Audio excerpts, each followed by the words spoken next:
At exactly 12:03 a.m., Stephanie lay in bed, her body drenched in sweat, her vision blurry. The fever from malaria had her trembling, and her body felt like it was on fire. Weakly, she reached for her phone. She scrolled through her contacts, searching for the only doctor she trusted, Dr. Nathan Okafor. He was brilliant, compassionate, and most importantly available. But he was also married. That part should have mattered more, but tonight it didn't. Stephanie, doctor, please. I feel terrible. Malaria. I think I'm dying. Nathan, you should be in bed, Steph. Are you alone? Stephanie, yes. Please, I need help. There was a long pause. Then his response came. Nathan, I'll be there in 20 minutes. Don't open the door for anyone but me. Stephanie's lips curved into a weak smile. She knew she shouldn't be excited, but she was. Nathan arrived at her apartment exactly 18 minutes later. He had been careful, parking a street away, checking his surroundings before knocking.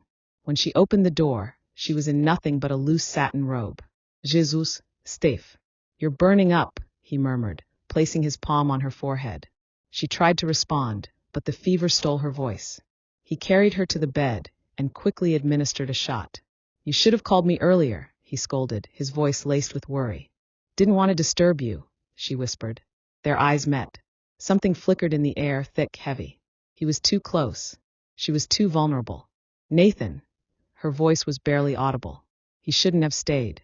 He shouldn't have let his fingers linger on her skin longer than necessary.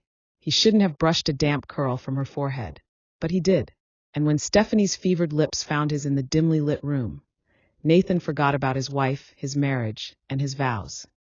The fever broke, but something else took hold of Stephanie that night. Desire. Obsession. Power. She had him now. For weeks, their affair continued in secrecy. He would slip into her apartment after work, his hands desperate, his conscience fading. It was thrilling, reckless, and utterly consuming. But then the symptoms started. Morning nausea, fatigue, a missed period. Stephanie sat in her bathroom, staring at the 2 pink lines on the test strip. Her hands shook. Her heart pounded. This was never supposed to happen.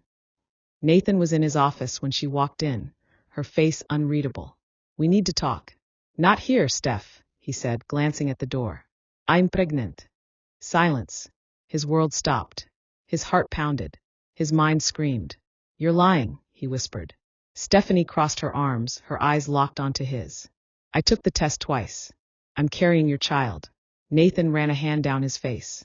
Oh God, she mocked. That's all you have to say? He swallowed hard. He was married. He had a reputation. This couldn't be happening. What are you going to do, Nathan? She challenged. But the real question was, what was his wife going to do when she found out? Nathan became distant.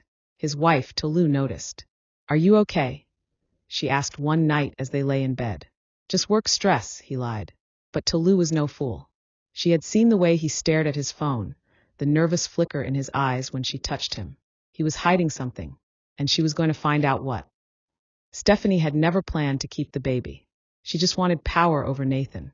Leave her, she whispered over the phone. I can't, he shot back. Then be ready for everyone to know what we did. Nathan gritted his teeth. Are you blackmailing me? Call it what you want, she said, her voice dripping with amusement. But I'm not going anywhere. Little did she know, she wasn't the only one planning a move. Because Tolu had hired a private investigator. And the truth was about to explode. Tolu sat in their living room, a manila envelope in front of her. When Nathan walked in, she tossed it at him. Open it, she said coldly.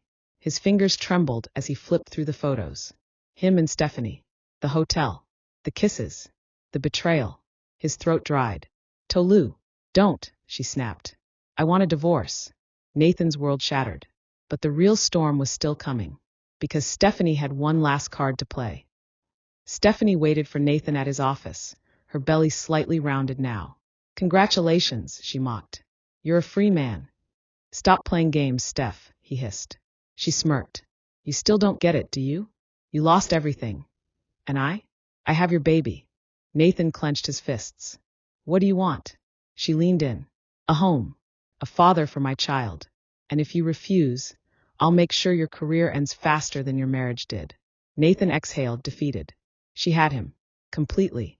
And in that moment he realized, his greatest mistake wasn't the affair. It was underestimating the woman he betrayed everything for.